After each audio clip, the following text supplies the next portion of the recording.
candid conversations. Da, da, da. Cause I ain't got no patience. Y'all finna get this smoke. Boom. Hello.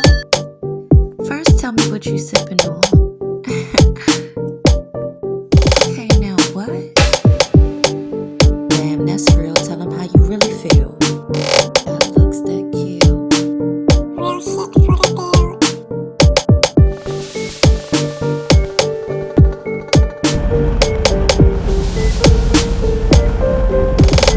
Yeah, okay, but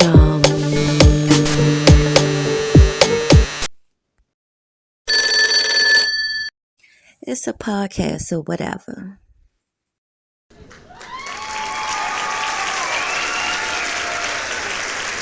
Grab your seats, grab your drink, and tell me what you sipping on, because this is definitely a double down to my very first episode, which was A Time to Play and A Time to Work. I am calling this one Time to Get Your Children. Okay? Alright, so what I'm sipping on is something I made up called Vacation in a Cup. Cause I need one. It's really, really, really, really good. It is yuzu syrup. I muddle some pineapples first. I use a little yuzu syrup. I use a little passion fruit syrup. I also muddle a mint with the pineapple, and I throw in a little bit of coconut water, and I float it with some cream soda, and it's really, really, really good. I garnish with a lemon, banana leaves, and a cherry. It's really pretty also. But that's what I'm sipping on. Vacation in a Cup, made by yours truly. And the recipe is also yours truly. Welcome in, you guys. As I said, today's episode is a double down of the first episode, so it's a part 2. And I wanted to go into the community and speak to a few people who I know and respect, and wanted to get their take because they actually homeschool. And I wanted to give more insight to the listeners, especially listeners who are nervous or trepidatious about homeschooling their children, especially to the listeners who are single parents and always wanted to give it a go, but just didn't know how, where to go, where to start, and also to annihilate the stigma and the fear of thinking that you have to be the teacher, you have to do it yourself, or you have to do it on your own. That is definitely not the cause, which is why I shared in the first episode that you guys really need to either create a homeschool coalition or join one. Please keep in mind that these conversations are pre-recorded. They are not live yet. The live shows will be in the upcoming weeks, but I just want to go ahead and jump into this conversation. So here we go.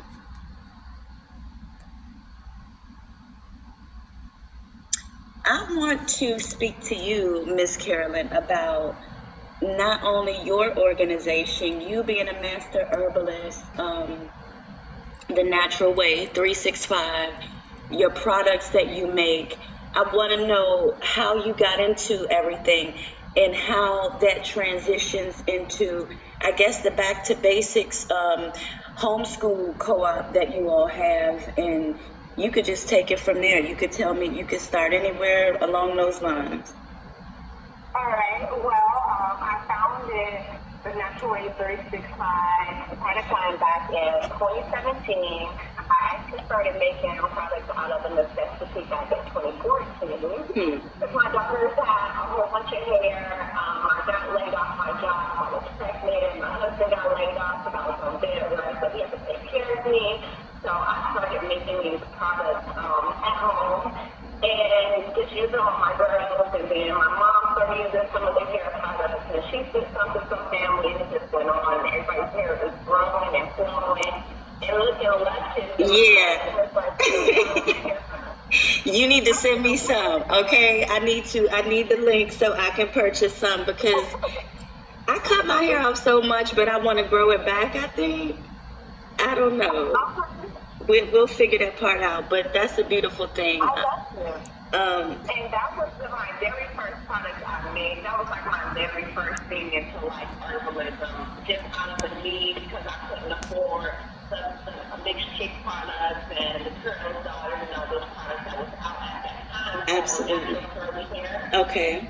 So I began to make my own products, and my husband just encouraged me for like 2 years to follow that hair track, and that's what I did in 2017, and ended up coming out with body butter, and then after that, I ended up starting to just dive deeper into it, making more products, also due to different ailments that I was set on, so I'm trying to heal myself holistically. I got diagnosed with degenerative cervical disc disease. I was pretty bedridden in 2017, right when I launched my business.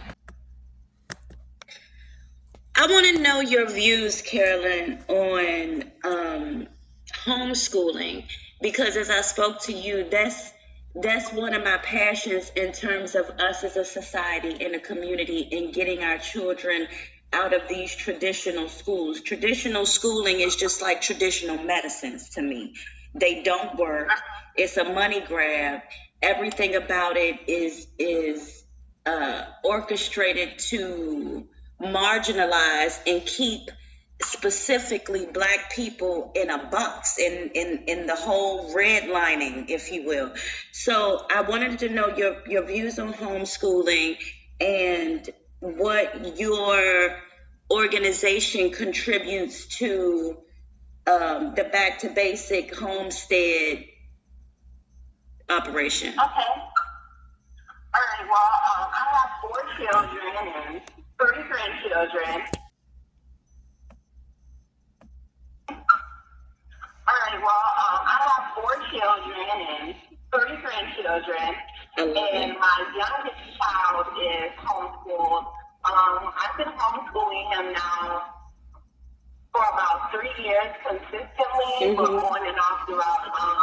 He's a 6th grade right now, so on throughout his childhood, he's been going through homeschool, and I just think it's much better because I feel like public schools are raising workers. They're raising, this to me is such a prison to school pipeline. That whole prison school pipeline system is so connected, and the schools are really like prisons. And I really didn't want that for my son, so I really wanted to do homeschool, and he didn't want that for himself. His 3rd grade year, he really wanted to go to school. We put him in school, and he hated every moment of it, and he was so ready to come back with homeschool, but we just made him stick it out because that's what he wanted to do.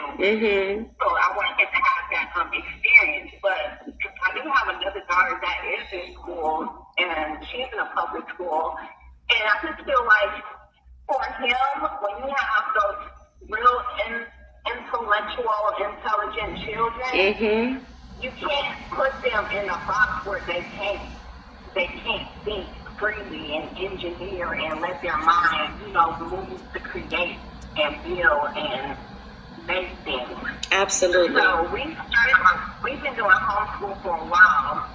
And then I joined the Collectively Sustainable community about 3 years ago. Okay. And since I've joined that community, I've become a lighthouse in that community. Okay. And basically what that means is I teach and I facilitate different classes. I teach adults and I teach the children as well. Okay. So we try to replicate whatever we're teaching the adults, we try to teach the children in a kid-friendly way as well. So for an example, the adults just did a suture class on Saturday where they learned how to do sutures. Okay. And on Wednesday, I'm going to teach the same thing to the kids in a kid-friendly way, teaching them how to do sutures. So we try to make sure that they know everything that we know, because you never know when the child is going to have to step up and step in if the adult can't do it. I saw So we on, try to make sure that they are, well prepared, that they can maneuver through life, that they can grow, that they can build, that they can know how to use nature for healing, and know how to use, be sustainable in nature at any age. So that's what we really try to promote within the community for the adults and the children.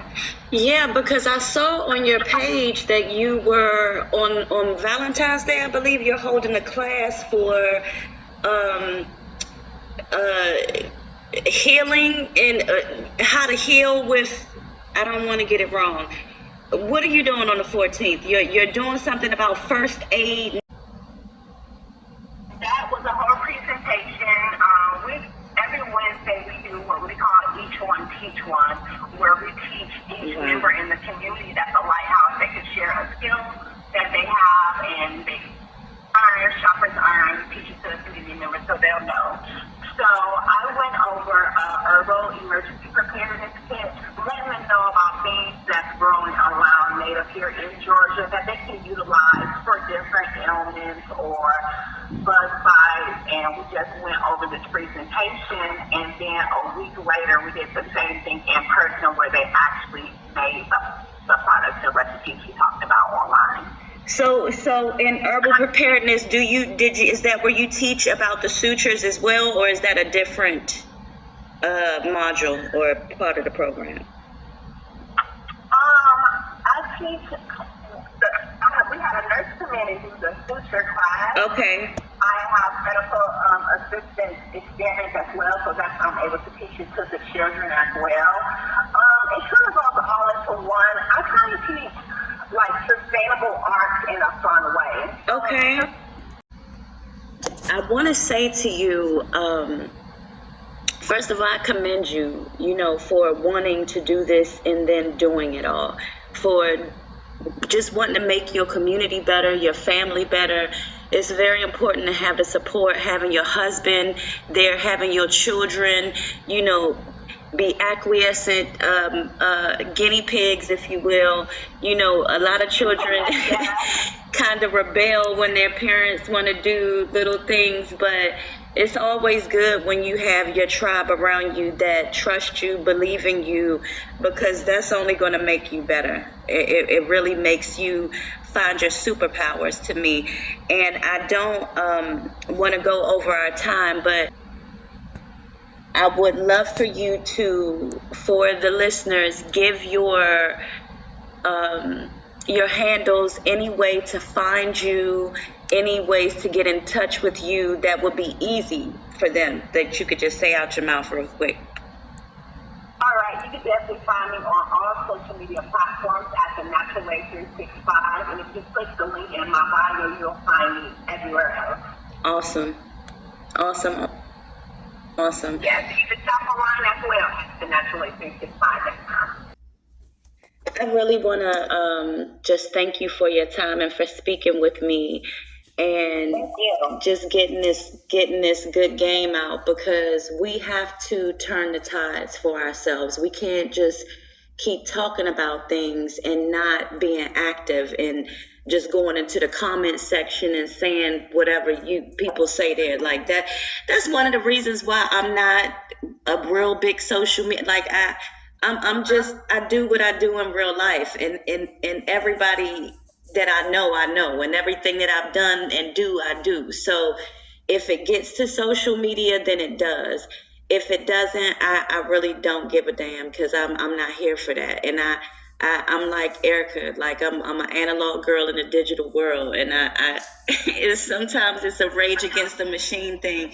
But I appreciate people like you who are on there and do know how to navigate, because I wouldn't have found you otherwise. So thank you, beautiful. Thank you so much. I will definitely reach back out to you. Thank you for your time. Much love to your organizations. Keep growing, keep aligning with where you need to be and what you need to do. And yeah, I look forward to having another conversation with you very soon. Most definitely, most definitely. It'll probably be like an hour. Okay. Awesome. Thank you, Caroline. So you guys, you can reach her at The Natural Way 365 on Instagram, and as she said, all social media channels. And you can find her, all the rest of her links in her bio. And also don't forget the Farm Fresh 24/7 app, you guys. And I just want to give a big round of applause for Carolyn once again for speaking with me and giving us that good game. We are going to jump right into the next interview with another beloved human being who is a parent and homeschools his children in his home. And I love his approach, and I really wanted to get him on the show. So with no further ado, Supreme Vision, King Von. The evidence was there that the one-on-one attention was working, the way that we're working on things was working. It just became a matter of, well, hold on, it's not fitting the structure. You see what I'm saying? Mm-hmm. It's not fitting into the mold of what I know to be the best way. And that's kind of like what I was referring to earlier when I said trap and how we look at it, especially those of us who have more education. Tiffany at the time, at that point she had her master's degree, so apparently in her head she knew more than I did. But what I had the experience of a young black male who's been through this whole shit from top to bottom, and I knew that there were certain gaps, certain spaces where we are not going to get what we need. Knowing that was my starting point, and her starting point was, hey, I got a degree in this. I know what I'm talking about. So I love that, and I wanna pause right here, because it kind of sounds like I'm getting too much good shit to let it go by. So let me do a proper introduction. So if y'all can help me welcome this man. I am actually doing an interview with someone that I have known, trusted, rocked with, loved for years. This person is an educator, respectfully. This person is a very prominent musician, artist, lyricist. And for the sake of this conversation, and the reason that I asked to do this interview with him, or rather if he would do this interview with me, is because of how well he homeschools his children. And I want to give more people who have questions about homeschooling, and whoever is listening and is going to pass on this episode to somebody who may need it, just to give you some real-time, real-life insight. So if you could all welcome Supreme Vision, King Von. Welcome him to the show, everybody. Thank you for being here with me. And we were already talking prior to. Yeah, for the mothers out there, that's listening and knows, especially that are raising male children. Don't discount the insights of your counterpart. What I mean by that is you may be more well educated or being whatever you are, but you can be more well educated or being a man. And what's going to be in a man's path along his journey to adult, a male child. So that being said, where our juxtaposition lies is that her education is much more than I said at that particular point in time. She had a master's degree, and thank God I made it out of high school. But somebody let me into college, but there it is. We were not matched evenly in that regard. Mm-hmm. And that being said, a lot of us lean more towards, especially those of us who have experience in education, and also understanding that, you know, one of the most important things that I can offer my son is a strong mentality, something that nothing can take away from them, which is a good, solid subconscious program. Mm-hmm. That subconscious programming I knew I had from the age of, like I said, around 2 years old to 6 years old, to make sure that foundation is solid. And so that was my focus. You know, I may not be able to teach you everything, but I can teach you how to be coachable.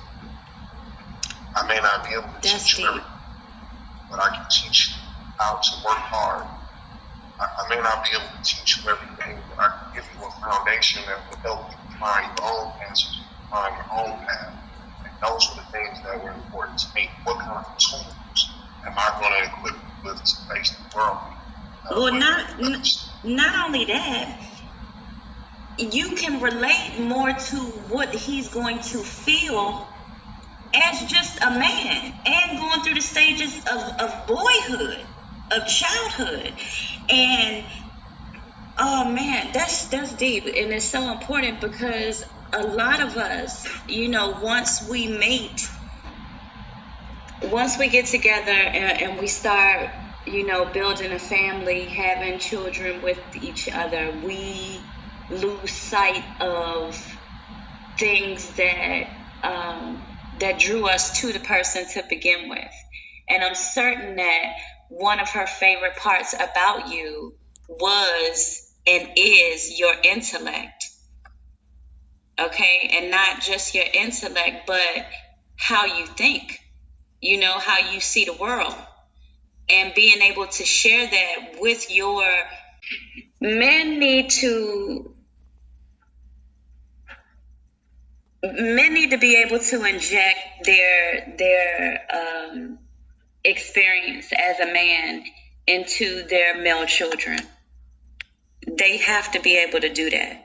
And I'm so sorry that society has turned us against each other as men and women in more ways than one. But when it comes to the children, you know, there's a real big disconnect with how the man feels like he should impart, you know, his wisdom and his experiences into the child's life, as opposed to the mother. And it's not just for men, children, obviously, it's for the girls too, but we're talking specifically about your male child. And I wanted to just highlight what you said when you brought it up at the very beginning of you speaking. I want to ask you, how did you all, because you spoke on how difficult it was for you and your first child's mom to see eye to eye about homeschooling or individual development.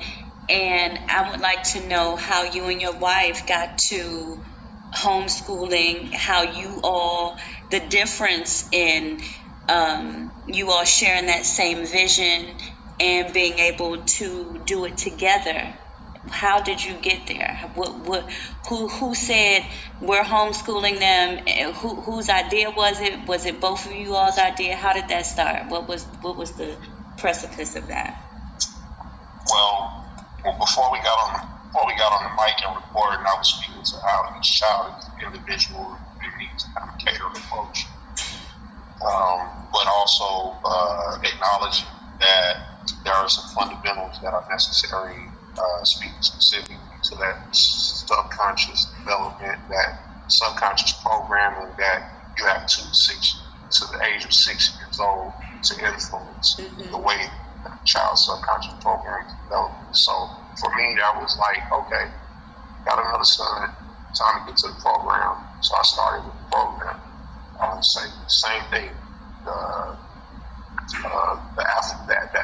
affirmation type mindset. Like, my intent was to repeat certain things so often that they become ingrained in the subconscious mind. Therefore, a part of the program. So that was the beginning In addition to that, as Amari, who's my youngest son, as he's in his early developmental stages, doing the same things, playing certain types of music that deal with a certain frequency of vibration that helps to develop the mind, doing certain little things to help stimulate his prefrontal lobe and cognitive development. So was it a soul, like, totalitarian type of decision, or did, like, were you? No, it wasn't a decision at first. At first, it was once again just the availability. Well, Tessa has to go to work, working in a corporate structure. Mm-hmm. So being that I'm still, running the security business, and most of my business takes place at night, Mm-hmm. I'm home. I'll take on the responsibility of taking care of him. So being that we're in that space, man, like that being said, our routine became, there are certain things that you need to learn. This is how we're going to get to it. Okay. So initially it starts with, hey, I'm reading to you, right? Mm-hmm. You're becoming familiar with these words because every day I sit with you, and even if I read stuff that he couldn't possibly understand. Sometimes I read children's books, sometimes I read my books. Mm-hmm. But the whole point was, I'm reading to him. Absolutely. He's sitting here, he's hearing those sounds, he's starting to get familiar with them, he's recognizing them, he's able to start repeating some. If you read to a child early, that child will probably be earlier to speak. Oh, I'm him. I was reading to Dante in the womb, and he was speaking at 10 months and reading and spelling words like conspicuous at the age of 3. So, yeah, I get it. I overly get it. I also wanted to ask you, for the listeners, because this is conspicuous. I don't know if I can spell conspicuous right. You know what's so interesting? I would choose an alphabet out of the dictionary, and then I would randomly go through a page in a dictionary, and I would run it. And every word on that page he had to learn. And once he learned the words, he had to either put them in a story or in a poem. That's gangsta, and that's genius. About to run that right now. Yeah, he attributes me for so many things, because he's done keynote speaking as an adult in Miami. His writing and his prose is very prolific, and he would make jokes. Him and my daughter, when we got in trouble, we had to write, we had to read. You sure did. But what are the benefits of right now, because you have 2 younger children that are both under the age of 10, and we've already spoken about the reservations, and the trepidation that a lot of adults have, a lot of parents have, rather, especially single parents, which you are not. But to me, that really doesn't matter. You don't need any other traditional formats. You don't. It mystifies me as a parent. Like, how you can't figure this out as a parent is funny. You've gone through the whole gamut of early childhood education, formative education. You've gone through it, right? Mm-hmm. So at the end of the day that your kid gonna be sitting there for 8 hours to do about an hour and a half worth of work. If you keep it 150 with yourself, and if you put yourself back into your middle school, high school self time period, if you were like me, you were probably bored to tears. The model is outdated. It is outdated. Hold up. And I'm so sorry, because I brought up all of that when you started talking about the time, and I completely jumped over that. The timing. When I was homeschooling my children, whatever time they got up is what time school started. They did not have to get up for school. And nobody taught me that. It was common sense. Like you said, it was common sense for me. Like, okay, they're going to be turned on after they wake up on their own. They're going to automatically be turned on, meaning their brain is going to be on, as opposed to me force feeding you at 7 o'clock in the morning. You still wiping cold out your eyes. You got an attitude, and I'm telling you, you too young to have an attitude. When you're not too young to have an attitude, you are a human being. But that's what freedom is. See, freedom, we can have structure. You know, like we have a schedule. You know, 10 o'clock math, 11 o'clock Spanish. You know, we got a schedule. Mm-hmm. But guess what? Some days, 10 o'clock ain't clicking. That part. You know what I mean? So we have a schedule, but we have a schedule with the understanding that there is flexibility built into that schedule. And if you're a working parent, you gotta have that if you're gonna homeschool. Why do we feel that being stuck in a rigid time frame is the construct that we need to teach our kids? Don't we realize that that's the construct that was given to us so we can be servants to the upper class? No, we don't realize that. If we did, it would be a lot more homeschooling going on, sir. But go ahead. Thank you for answering my. Thank you for answering. I'm just saying, don't we want something different for our kids? Like, no, because they scared as shit. They don't. They want something different, but they don't know how. Security is an illusion. If you didn't realize it 10 years ago, realize it today, because guess what? The college degree doesn't guarantee you a job. And if it guarantees you a job, don't mean that AI can't do it better. And if AI can't do it better, I don't know what to tell you. Listen, the thing is, you better raise your kids to be thinkers, to teach them to think outside the box, teach them to overcome obstacles, teach them to be comfortable with being uncomfortable. These are the things that are real lessons that'll help your kids. Like, okay, we get it. We got to know how to add. We got to know how to subtract, how to conjugate verbs. Those things are important within the structures that they are important in. But what good is a child who can't follow 3 sets of instructions given at one time?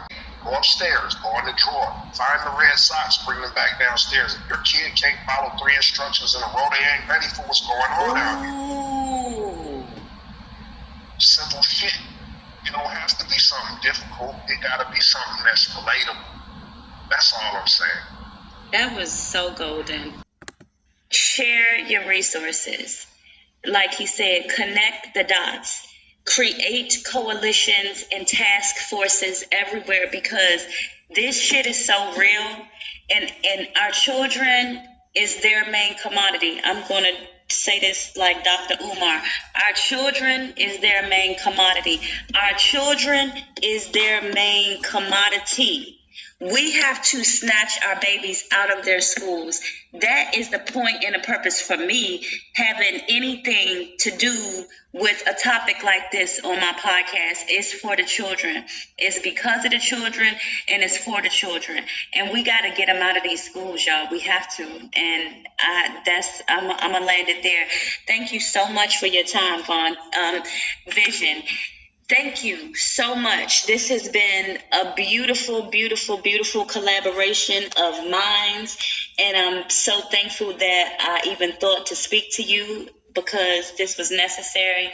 I'm thankful for everybody who stuck around for this episode, even though all the stuff that I'm saying right here ain't even going to be in the episode, because it's going to get cut. I'm finna cut it.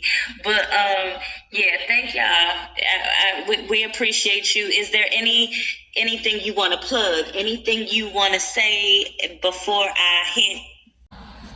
Man, the only thing I'm going to say is, if you haven't known to at Slice of Ninja, SLICINNINJA, at Slice of Ninja. Look at that. That's where you can find us at on social media platforms.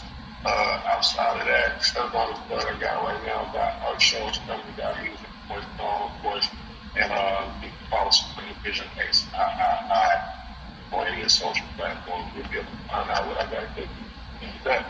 Thank you so much. And I'll just repeat, that is Slice of Ninja Lemonade. You can find on Instagram. And Vision XIII. Also on IG and social media platforms.